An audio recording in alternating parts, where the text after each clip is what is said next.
Por el administrador del edificio, quien dice que entró al departamento y encontró el cuerpo después de que El 16 de noviembre de 1981, la gente en todo el mundo reaccionó con asombro e incredulidad. Actor, conservacionista, padre y amigo, lo encontraron muerto en su residencia de Santa Mónica. Se anunció que había bebido en exceso y que había muerto a consecuencia de una caída. Los detalles estaban en el informe del forense. Pero así se le recordaría principalmente. Durante más de 40 años, en más de 65 películas, cualquiera que fuera su papel, su actuación sobresalió. Lo importante no era la forma en que murió, sino la forma en que vivió. Su nombre era William Holden, y a su manera cumplió la promesa de su primera película, El sueño dorado. William Holden, El chico dorado.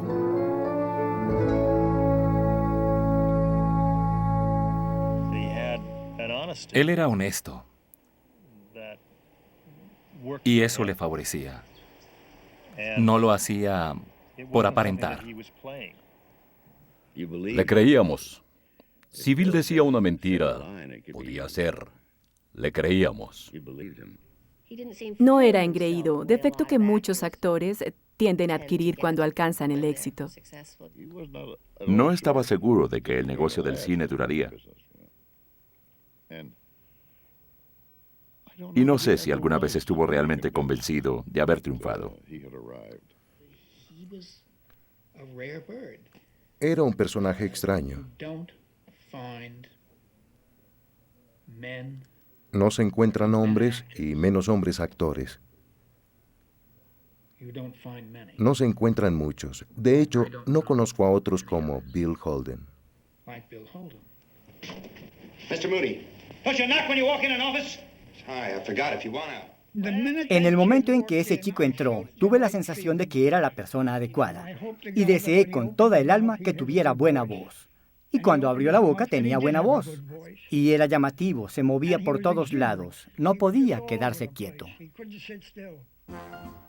Lo contratamos aún antes de someterlo a pruebas.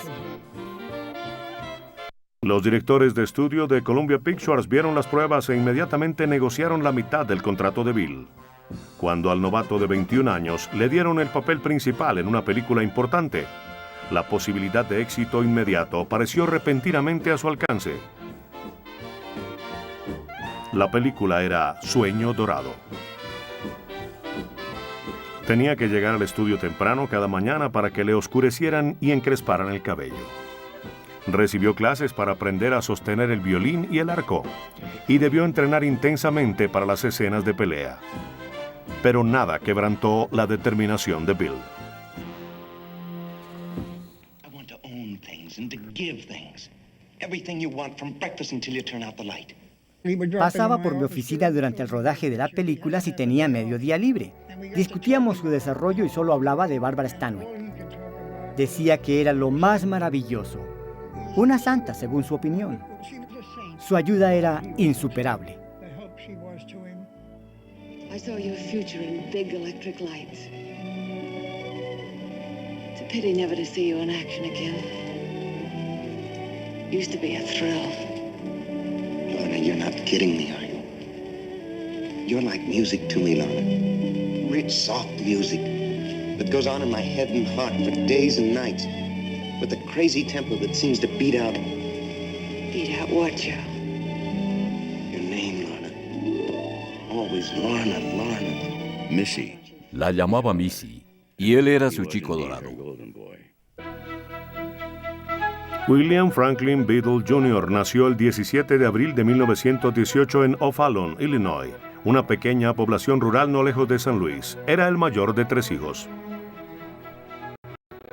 Sus padres eran gente sencilla, amable, con una crianza muy estricta. Mi abuelo, creo, participó en los Olímpicos alguna vez y decidió que todos sus hijos debían practicar gimnasia como él. Mi abuelo era químico y tenía su propio laboratorio.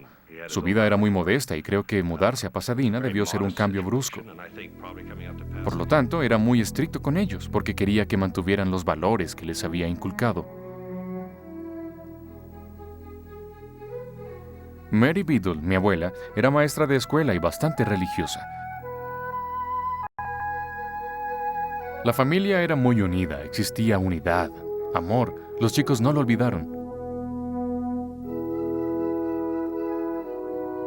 Bill tenía una sonrisa que iluminaba toda su cara y un sentido del humor encantador. Era un gran gimnasta. Podía caminar en las manos y atravesar fácilmente una habitación. Y algunas veces se paraba sobre la baranda de un puente ante el pánico de todos nosotros. Bill cantaba en el coro de la iglesia episcopal Oneona, creo que así se llamaba.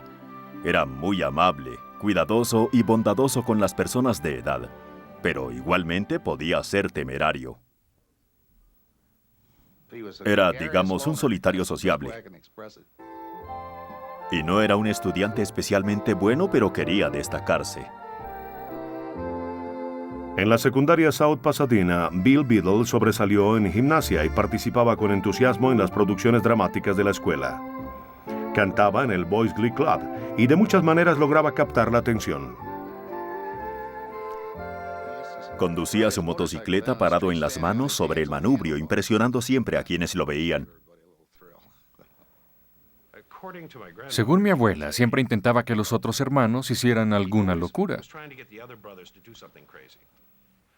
¿Qué lo impulsaba a hacer así? No sé. Quizás sentía la necesidad de probar su hombría. Veía un reto y quería afrontarlo. Éramos producto de la época de la depresión. Mientras mi familia tenía algún dinero, la familia de Bill estaba un poco estrecha. Nunca fue aceptado plenamente en el círculo social de Pasadena, que era un tanto rígido y anticuado. Yo asistí a muchas fiestas siendo adolescente, a las cuales él no fue invitado, y creo que eso lo hería profundamente. Para complacer a sus padres que esperaban que ingresara al negocio de la familia, Bill tomó cursos de química en el Pasadena Junior College. Luego, un amigo le sugirió que entrara al Pasadena Community Playhouse. En su primera pieza de teatro, el director de Nuevos Talentos de Paramount Pictures lo descubrió. Tan pronto lo contratamos, lo llevamos al departamento de publicidad y Terry dijo, tendremos que hacer algo con tu nombre. En ese momento el teléfono sonó y Terry levantó el auricular. Habló con la persona que lo llamaba y dijo, excelente, me encanta saber de ti. Colgó y de pronto dijo, un antiguo editor con quien yo trabajé, Bill Holden. Y agregó, tu nombre será Bill Holden. Hay aproximadamente 50 kilómetros entre Hollywood y Pasadena. Creo que la principal preocupación de mi abuela, Mary Biddle, era la mala reputación de Hollywood. Las historias de las grandes fiestas u orgías potenciales y cosas por el estilo probablemente la preocupaban bastante. Había cierto conflicto. No obstante las preocupaciones de Mary Biddle, Hollywood le dio a William Holden Sueño Dorado y con ella el comienzo de una carrera memorable. Sin embargo, no todos en Paramount consideraban a Bill un fuerte contendor. El director de su segunda película, Invisible Stripes, aceptó a Bill como último recurso. Pero en 1940, Bill fue prestado al productor independiente Sol Lizard para la película Sinfonía de la Vida. Good morning, everybody. Only 4 more hours to live. No sabía qué esperar de un tal William Holden que jamás había oído mencionar. Ambos éramos muy jóvenes y estábamos empezando. Pensé, por Dios, llevo actuando en la obra de Broadway 9 o 10 meses y estoy acostumbrada al joven que me acompañaba. Y me preguntaba cómo sería. What do you think, Emily? We might work out a kind of telegraph from your window to mine and you could give me a hit every once in a while on one of those algebra problems. Well... Oh, I don't mean the answers, Emily. Of course not. I mean, just some little hint. El trabajo era importante para Bill e indudablemente para mí también. Y nosotros ensayábamos por nuestra cuenta cuando se aproximaban las escenas pesadas, aquellas que parecían tan fáciles de representar. I think once you've found a person that you're very fond of, a person who's fond of you too, likes you well enough to be interested in your character, I think that's just as important as college is. Debíamos hacer creer al público que observaban una conversación privada entre una chica y un chico que se enamoraban. Emily? Yes, George? Emily, if I do improve and make a big change, would you be... could you be... I am now. I always have been.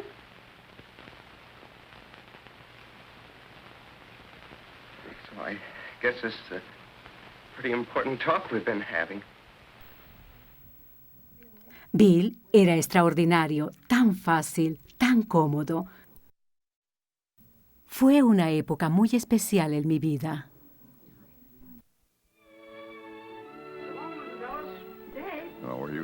Era el ideal, el máximo exponente del chico corriente. Era, en cierto modo, el típico californiano.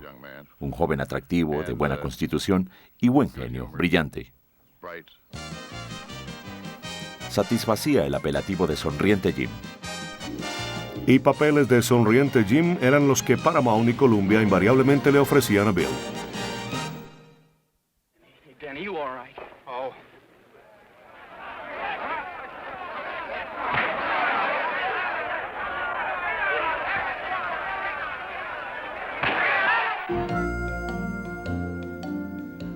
Columbia nos contrató a Bill y a mí al mismo tiempo, y el señor Cohn, presidente de Columbia Studios, dijo: si Bill me da problemas, tú harás el trabajo. Si tú me das problemas, Bill hará el trabajo. Estaba intentando jugar, utilizarnos para que compitiéramos. Hey, you feel all right? Yeah. That $50 makes everything all right.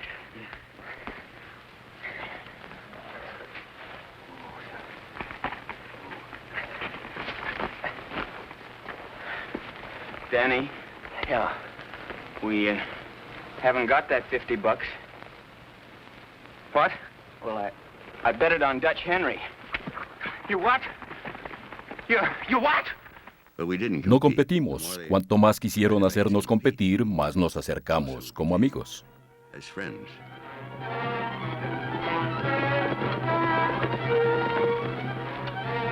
We gotta separate. Separate? Yeah, it's our only chance. I'll catch up with you someday. Texas ain't that big. Well, you ain't much to look at, but I'm sure gonna miss you. I ain't forgetting you either. Good luck, fella. Take care of yourself, Danny. No creo que ni él ni yo supiéramos actuar. Solo sabíamos ser nosotros mismos. Y quizás eso fue bueno. No se zambulló de cabeza en la sociedad de Hollywood. Pero al mismo tiempo no quería aislarse del todo de las ventajas sociales y de las que su popularidad le proporcionaban. Porque finalmente era un hombre joven, bueno, apuesto y saludable. Harry Cohn descubrió que Bill y yo éramos dados a buscar problemas con ciertas damas. Y se fue a un lugar llamado Chateau Marmont que él alquilaba. Mejor dicho, que Columbia Studios alquilaba. Y rentó uno de los mejores penthouse, el mejor, el más grande. Nos llamó a Bill y a mí y nos dijo: si ustedes quieren tener problemas, me gustaría controlarlos. Entonces, cuando decidan hacerlo, usen el apartamento en el Marmont. Aquí están las llaves. Bueno, Bill y yo usamos el apartamento. Yo adoraba a ese joven.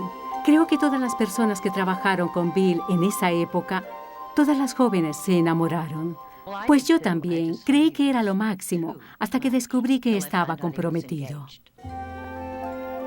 Ardis Ankerson era su nombre, que con el tiempo cambió a Brenda Marshall, y durante unos años fue famosa. Ella y Bill se conocieron y se casaron. Y una noche mi esposa y yo fuimos a visitarlos y el negocio del cine desapareció esa noche. No se vio en su casa. Nunca hablaron de actuación ni nada relacionado. Era una sencilla casa de suburbio y estaban muy enamorados. En los estudios, Bill seguía encasillado.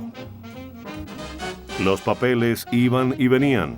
William Holden siempre era el protagonista, puesto que nunca era tomado muy en serio.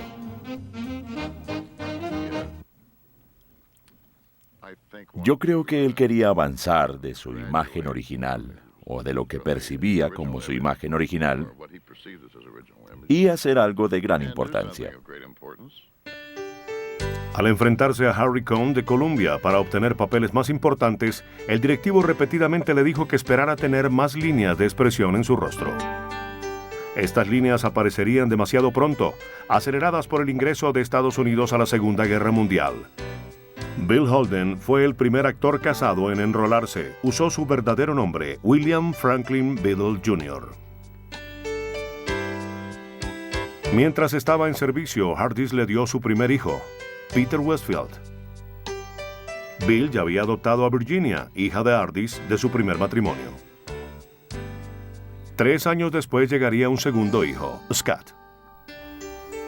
En enero de 1944, Bill recibió la noticia de la muerte en acción de su hermano menor.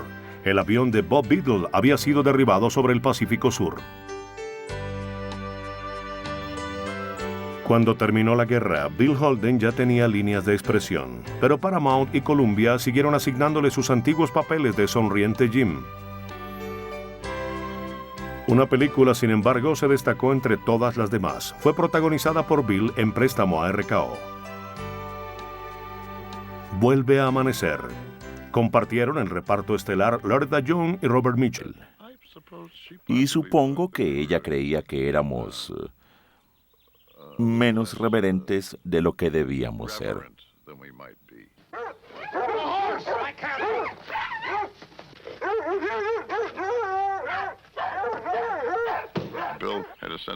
Bill transmitió una sensación de alegría todo el tiempo. Y en cierto modo personificó al norteamericano sincero, amante de la diversión, agradable, justo e intrépido.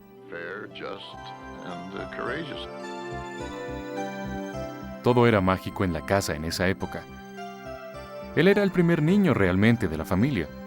Si había una bicicleta nueva, él era el primero en usarla. Si había un cochecito para niños o cualquier cosa con la cual pudiera involucrarse, él era el primero en ensayarla. Era el primero en lastimarse, y luego se dirigía a nosotros y nos explicaba cómo hacerlo. Nuestra niñez con él fue muy especial. Era un hombre de familia. Vivía en Encino. Los sábados por la noche salía y se embriagaba con la pandilla. Era siempre muy divertido cuando se embriagaba. Era muy cómico. Otras personas veían en eso una tragedia y nosotros veíamos surgir un ser humano muy cálido. No era para nada un beodo despreciable. La carrera de Bill parecía haber llegado a una cómoda estabilidad. Años después describiría lo que necesitó para hacerla encumbrar. No estuve presente, pero lo sé. Creo que fue Cliff Robertson la persona que lo abordó y le dijo, ¿sabes, Bill? Me estoy iniciando en el negocio. ¿Y qué sugieres? ¿Qué puedo hacer? ¿Cómo puedo ser mejor? ¿Cómo puedo? Quiero ser una estrella. Y Bill contestó, tienes que tener eso. Y Cliff Robertson dijo, ¿eso? ¿Qué es eso?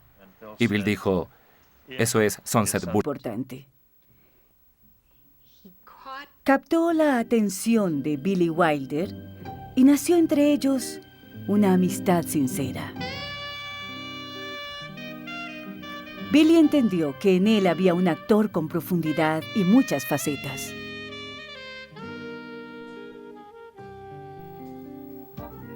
Nacida ayer, dirigida por George Cukor, fue estrenada en 1950, el mismo año de El Crepúsculo de los Dioses.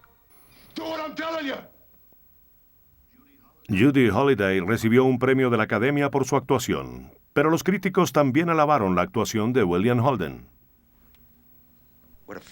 Era un comediante de primer orden, un comediante ligero, un comediante brillante, y eso es algo que no se aprecia inmediatamente. What's he paying you? $200 a week. Sucker, you could have got more. He's got plenty. Oh, I'd have done it for free. I would. Why? Well, this isn't work. I like it. He thinks I'm too stupid, huh? No. He's right, I'm stupid and I like it. You know what the stupidest thing on earth is? An infant. Well, you got against babies all of a sudden. Nothing. I got nothing against a brain that's 3 weeks old and empty. But after it hangs around for 30 years and hasn't absorbed anything, I begin to wonder about it. What makes you think I'm 30? I didn't mean you. Oh, yes, you did. I swear. You certainly know how to get me sore. I'm sorry. 30? Do I look 30 to you? No. Well, what'd you say it for? I don't know. How old are you? 29. En 1953, Billy Wilder reveló una faceta completamente nueva de William Holden cuando lo dirigió en Traidor en el infierno. What's that crack supposed to mean? They're lying dead out there in the mud, and I'm trying to find out how come. I'll tell you how come. Because you, our security officer, said it'd be safe. And you, the barracks chief, gave him the green light. That's how come. What are you guys trying to prove, anyway? Cutting trapdoors, digging... Listen, Seth, you listen to me! Podía ser el papel de un personaje un poco antisocial o villano porque representan algo que todos quisiéramos ser. Sprechen Sie Deutsch? No, I don't sprechen Sie Deutsch. Maybe just one word?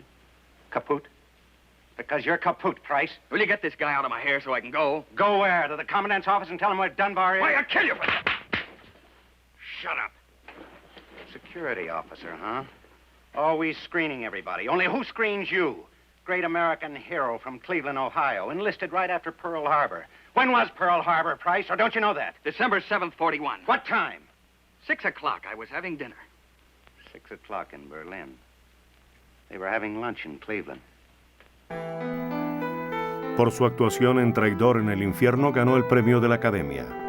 Era el reconocimiento más significativo de Hollywood, pero las dudas persistían.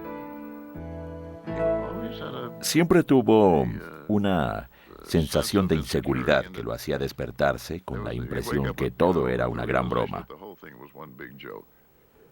y de que él no estaba destinado para ser William Holden, la estrella, el actor. Bill nunca se sintió cómodo siendo estrella de cine. Y sin embargo no se imaginaba haciendo otra cosa. Saben, como muchos de nosotros decía, no es como construir un puente o no es como descubrir una cura para el cáncer. Es una especie, un oficio muy efímero y no tiene nada concreto. Es una decisión extraña. Y es especialmente difícil para un hombre porque hay cierto narcisismo involucrado en la producción de películas y en la profesión de actor. Es una presión rara para un hombre. Exige una especie de vanidad que no es natural. Durante toda su vida todo fue una especie de reto para él, y creía que el solo hecho de tener una determinada sensación respecto a algo o no sentirse demasiado seguro no era suficiente razón para no afrontarlo. Un importante reto histriónico para Bill fue La Torre de los Ambiciosos. Teníamos a Louis Calhern, Paul Douglas, Freddie Marsh, que tenía el papel decisivo, Barbara Stanwyck, desde luego, Nina Posh con un papel muy importante, un elenco muy experimentado, y la mayoría de esta gente venía del teatro. Me preguntaba cómo se adaptaría Bill a estos verdaderos profesionales, porque era en gran parte autodidacta, había aprendido su profesión en el cine, haciendo películas, y se adaptó perfectamente. If you want to stab a dead man, why don't you do it yourself instead of having someone else do it for you? Get out of here. Go on, sell out. Smash everything he lived for. That's what you want to do, isn't it? Pay him back for loving the company more than he could love you? Will you get out of here? Tenía un gran alcance que se apreció en la película. Tuvimos la oportunidad de aprovecharlo porque dejamos el rodaje de la sala de juntas para el final. The KF line. Walt, are your boys proud when they go out and sell this stuff? When they know the finish is going to crack, the veneer split off, and the legs come loose? The customer knows exactly what he's going to get. This is what Treadway has come to mean.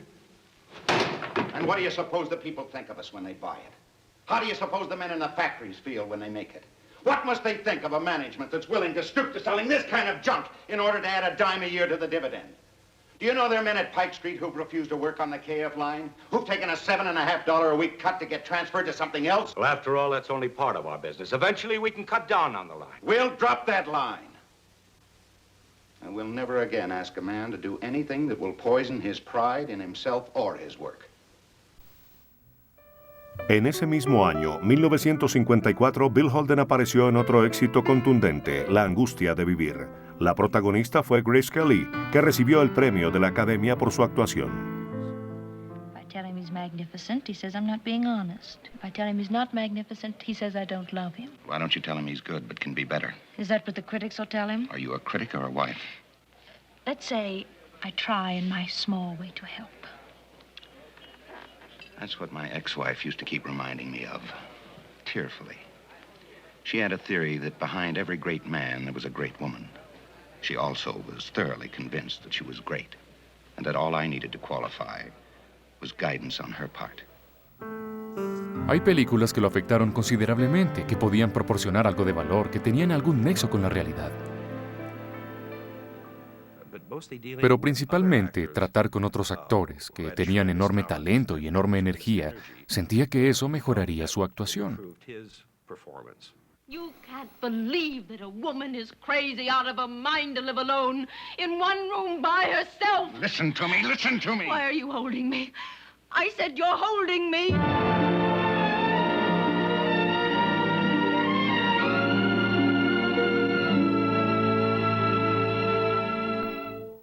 El creciente número de admiradores de Bill Holden estaba ya listo para un cambio de ritmo, que llegó el mismo año con Sabrina, de Billy Wilder.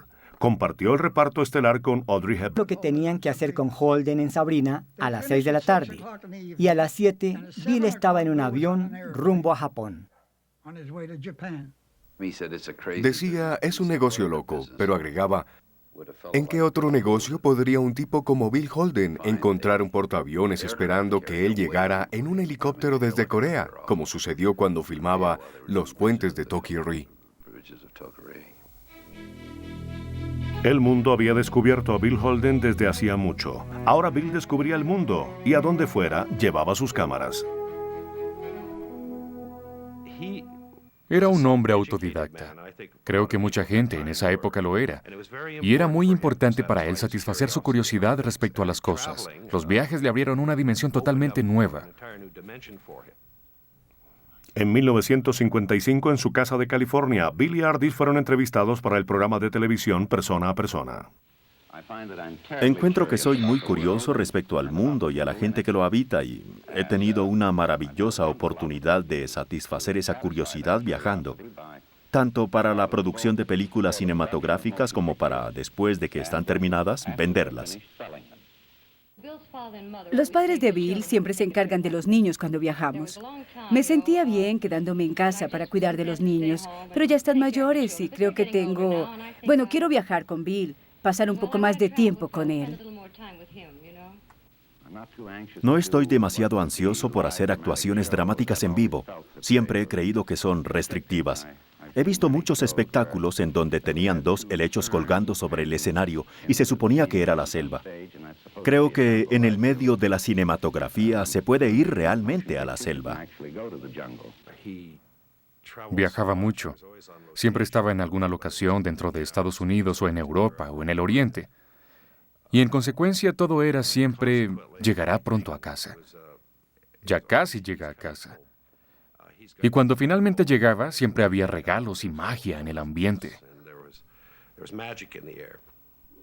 A mediados de los años 50, William Holden se había convertido en una de las estrellas más valoradas de Hollywood. Bill Holden recibe de Myron Black, presidente de la Asociación de Dueños de Teatros de Estados Unidos, el premio a la Estrella del Año en el banquete anual de la organización. Se otorga por servicios destacados a la industria cinematográfica, a la comunidad y al país en general. El señor Holden augura mejor entretenimiento y la respuesta de un público adulto en la taquilla.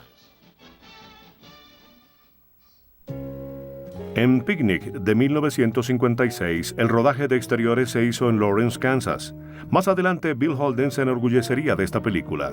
Su producción, sin embargo, no fue una experiencia fácil. Yo quería ser mayor y Bill quería ser menor, porque se sentía torpe y cohibido en su papel. Decía, me siento como un idiota intentando ser joven otra vez. Esta película se filmó cuando la censura era muy estricta. Jamás olvidaré que Bill Holden y Cliff Robertson tuvieron que afeitarse el pecho para la escena en el baño de caballeros y Bill repetía, ¡qué forma tan ridícula de ganarme la vida!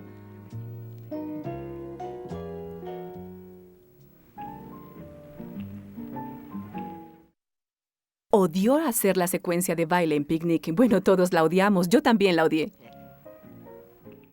Bill y Kim Novak estaban seguros de que no sabían bailar.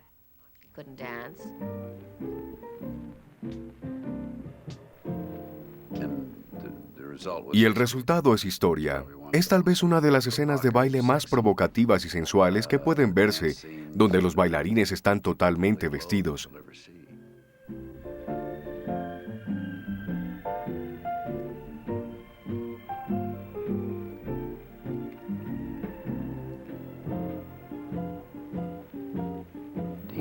Era muy modesto respecto a su talento.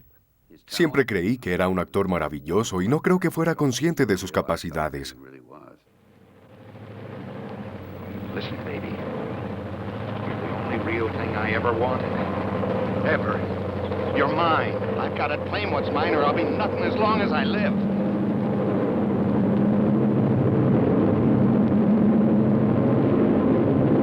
You love me. You know it.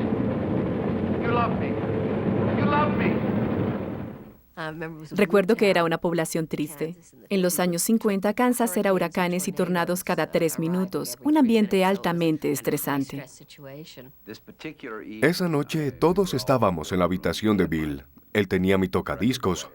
Lo había pedido prestado. Escuchaba música y casi todos estábamos reunidos en una pequeña fiesta. Él tenía la habitación del lado. Yo tenía vasos. ¿Conocen el viejo truco de oír a través de la pared? Yo lo hacía desde que tenía 16 años. Un hombre de publicidad le dijo a Bill no sé qué, y él se molestó. Corrí porque se oían muchos gritos en la habitación de Bill. Yo no sabía qué sucedía, imaginé que era algo malo. Se levantó y subió al marco de la ventana. Con una mano se sostenía de la ventana del 10º piso del hotel. No tenía intención de suicidarse, no tenía deseos de morir ni nada por el estilo, pero supongo que le quería dar a entender a ese individuo que se burlaba de él, que no sabía lo que Bill Holden era capaz de hacer. Me contaron de sus aventuras temerarias, de lo arriesgado que era. Pararse en el marco de una ventana a 14 pisos de altura. No era raro en él. No me sorprendí. Pero sí se me ocurrió que Bill buscaba un sentimiento. Buscaba lo que le habían prometido. Y ni siquiera sabía qué era. Entonces, ¿en dónde estaba la sensación? ¿En dónde la emoción? ¿En dónde la adrenalina? La maravillosa exaltación de la vida. Era como si creyera, la vida me elude.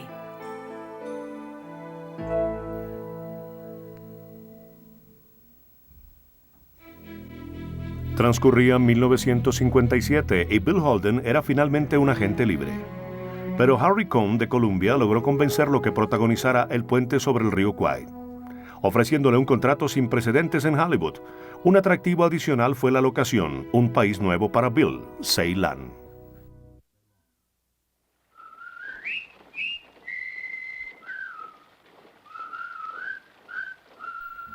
El puente sobre el río Kwai. Si observamos su desempeño es absolutamente impecable, algo que rara vez se puede decir respecto al trabajo de un actor. Jamás lo sorprendimos actuando, y cada palabra que dice parece la verdad absoluta. You're gonna leave me here. You stop, we stop. Well, go on without me. That's an order. You're in command now, Shears. I won't obey that order. You make me sick with your heroics. There's a stench of death about you. You carry it in your pack like the plague. Explosives and L pills, they go well together, don't they? And with you, it's just one thing or the other. Destroy a bridge or destroy yourself. This is just a game, this war. You and that Colonel Nicholson, you're two of a kind. Crazy with courage. For what? How to die like a gentleman. How to die by the rules. When the only important thing is how to live like a human being. Por lo general encontraba que cuando estaba especialmente satisfecho con una escena o una historia, era casi siempre porque podía relacionarse con ella. Podía sacar algo de su propia experiencia y aplicarlo a su personaje y probablemente representarlo con mayor sinceridad.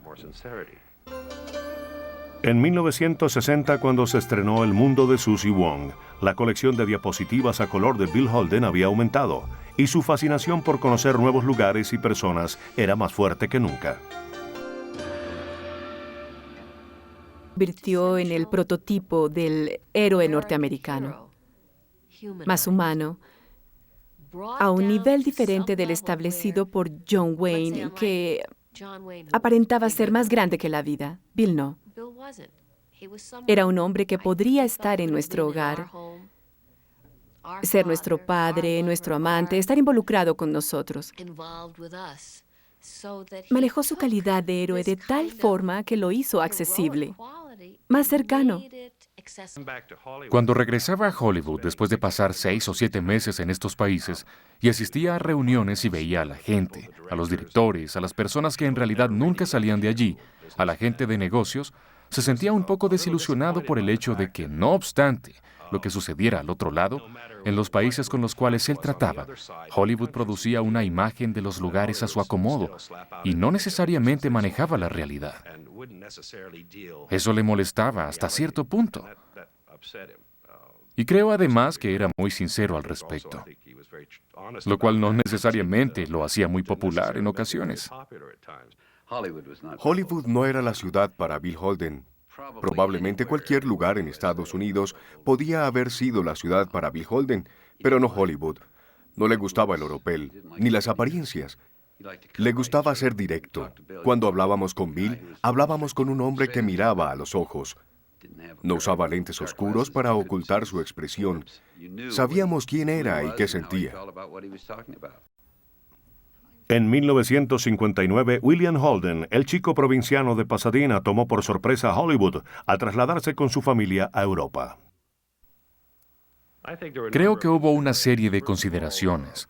Para empezar, cuando conocemos el mundo y vemos que existe algo diferente a Estados Unidos, Hollywood, la bandera estadounidense y todas esas cosas, creo que empezamos a percatarnos de que hay otros estilos de vida que podemos apreciar y vivir en otros lugares.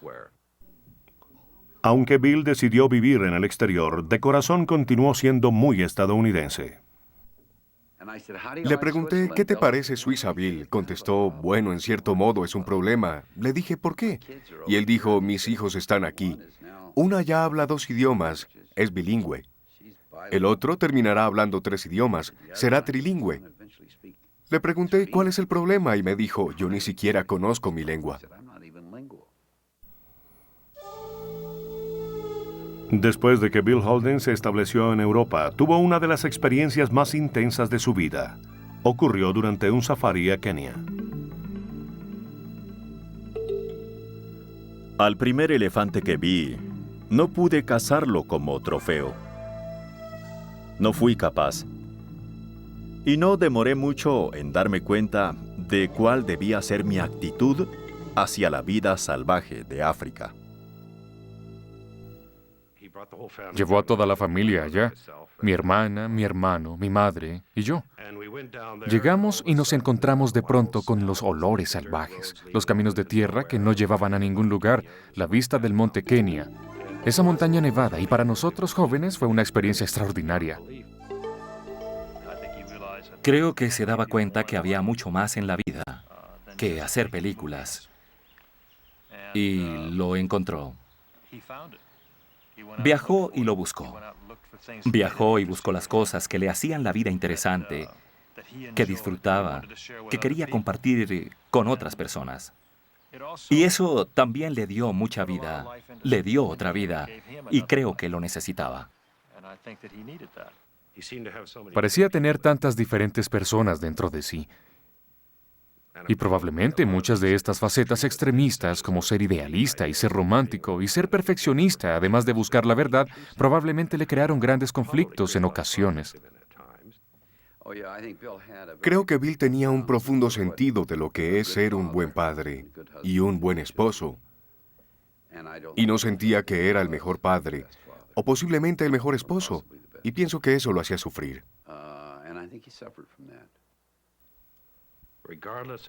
No obstante las relaciones que mi padre tuvo con otras mujeres en su vida, cuando llegaba a casa y cuando mi madre y mi padre estaban juntos, había algo de discusión, pero existía un enorme respeto que se convirtió en su secreto. Era también un enigma para mí por sus temores.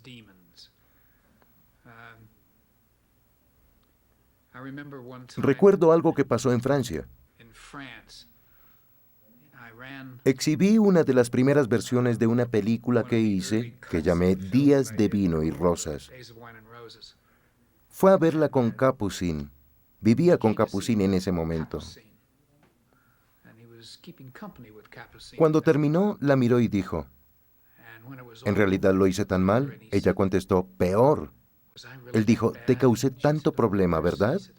Y ella dijo, por lo menos. El alcohol fue un problema en su vida, no hay duda. No es ningún secreto, todos lo saben.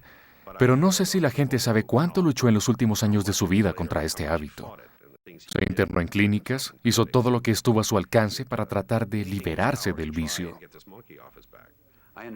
Yo lo entendía y él sabía que era así. Creo que sentía que mucha gente no lo entendía. No era tan complejo para mí. Era sencillamente un individuo que era un buen hombre. Realmente no tan complicado. Y la gente atribuía su problema con el alcohol a una personalidad complicada. Creo que es todo lo contrario. Como no era complicado, probablemente se sentía un poco fuera de lugar en un medio complicado. Aunque vivía en Europa en los años 60, Bill continuó protagonizando películas. Pero ninguna alcanzó el éxito de las de la década anterior. Luego, en 1969, aceptó un papel diferente a todos los que había interpretado. La película fue Grupo Salvaje de Sam Peckinpah. Fue el mayor éxito de Bill Holden en muchos años. Well, why don't you answer me, you damn yellow-livered trash? Now, Pike, you know damn well... I don't know a damn thing, except I either lead this bunch or end it right now.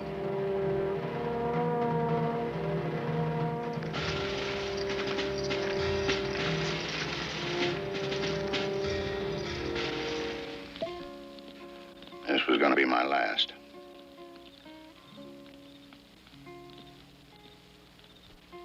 I'd like to make one good score and back off. What do you want? We want Angel. Back off to what?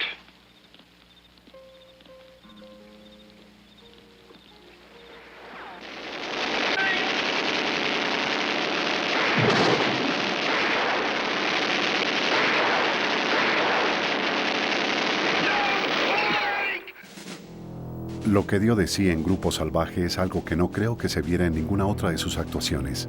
La fortaleza. Me encantó su actuación en Grupo Salvaje. En 1974, después de reiteradas separaciones, Bill y Ardis le pusieron fin a un matrimonio de 31 años. Bill se empeñó cada vez más en mejorar la reserva de caza que había ayudado a establecer. Invariablemente a su lado estaba la actriz Stephanie Powers. Kenyatta, así se llama. El Monte Kenia lo conocí en 1973 cuando Bill Holden me invitó a conocerlo. Creó un monstruo dentro de mí porque me enamoré profundamente de este país. Ya estaba enamorada del hombre, así que fue una feliz coincidencia. África ejercía una atracción mística sobre Bill. Demostraba vitalidad cuando hablaba del país, de su gente. Decía que sentía algo muy especial aquí, algo muy visceral. Decía, estar en África me hace sentir vivo.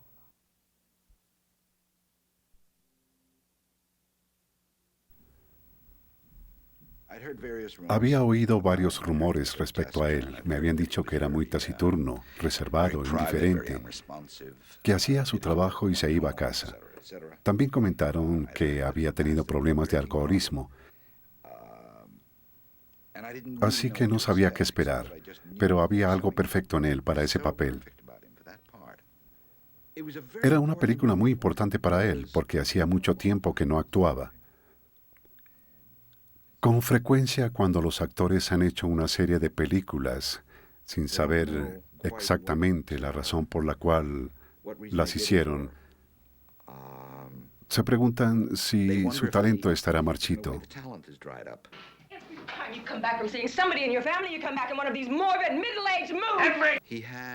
Había una escena con Faye Dunaway que no tenía toda la emoción que yo quería y percibí en el ensayo que había algo extraño en sus ojos. En cierto modo, evitaba los de ella. Luego un día en ensayo le dije, Bill, trata de no parpadear siquiera. Mira a Faye a los ojos y sosténle la mirada. You're dealing with a man that has primal doubts, Diana. Well, what exactly is it you want me to do? I just want you to love me. William Holden fue nominado nuevamente a un premio de la Academia por su actuación. Su compañero en el reparto estelar, Peter Finch, a quien Bill había llegado a conocer y respetar, también fue nominado. Peter había fallecido ya, y la generosidad de Bill fue evidente. Recuerdo que miré su cara cuando anunciaron el nombre de Peter y sus ojos se llenaron de lágrimas. Se emocionó. Amaba a Peter y Peter lo amaba a él. Creo que era un caballero a la usanza antigua.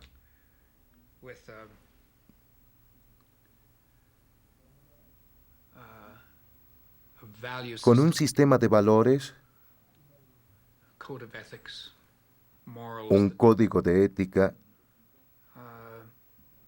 y una moral que no encajaban exactamente con la época en que vivía. En 1980, Bill Holden invitó a un equipo de televisión a visitar la reserva de caza que anteriormente estaba vedada.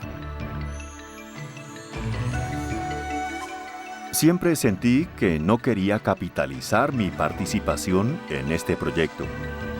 Y durante los 22 o 23 años, no he hecho mayor esfuerzo publicitario en ningún sentido, en relación con lo que hacemos. Pero todos debemos aceptar que hay etapas en la vida. Y salir a capturar un rinoceronte, un elefante, una jirafa o cualquier animal, llegará el día en que no quiera hacerlo más.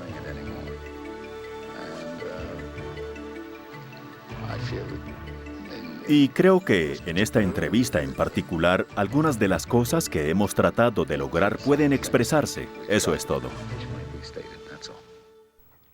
En sus últimos años nos vimos con más frecuencia de lo acostumbrado. Iba a visitarnos. Yo vivía en Europa en ese tiempo, en Ginebra, y pasó varias veces a vernos, y conoció a su primera nieta, por lo menos por mi lado, por mi parte de la familia. Y se emocionó enormemente. Y sus ojos tenían una expresión diferente. Había algo, compartía más. Y de alguna manera creo que trataba de darme la seguridad de que siempre había existido amor hacia nosotros, aunque no había tenido el tiempo para demostrarlo en todo momento. También nos quiso hacer saber que siempre nos tuvo presentes, y su cariño era sincero, y de hecho lo era. Y en consecuencia tuvimos una relación mucho más cálida. Fue una especie de reencuentro después de mucho tiempo. En 1981, Bill Holden realizó su último papel. La película fue S.O.B., protagonizada por Julie Andrews. El director, Blake Edwards. Tenía una gran vitalidad y sentido del humor. Además, era muy apuesto. Un hombre juvenilmente apuesto, aún después de los 60. Llegaba a la locación en su enorme motocicleta. Easy, gal, easy. Oh, you've got some fast moves for an old John Cully. You okay? Terrific. You know, you are sexually notorious. Semi-fraudulent reputation, which I do everything I can to encourage. Why? Because it's the best way for an old man to compete in a young man's world. Su encanto era insustituible. Su sonrisa llegaba y rompía el corazón y a la vez encantaba. Increíble combinación. Incredible combination.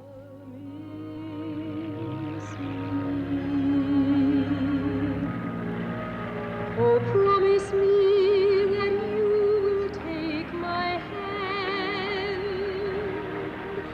the most unworthy in this lonely land. So long, pal. And let me sit beside you in your eyes. Enfrentó la vida con valentía y sin temor. Tenía ese indefinible rasgo estadounidense. ¿Falta de complicación? Daba la sensación de que lo que se veía era lo que se recibía. Bill se manifestaba a través de su trabajo, nunca lo hizo mal. Continuamente progresaba. Era mejor y más ampliamente aceptado y más valioso para nosotros cada vez que lo veíamos. Su muerte fue inoportuna.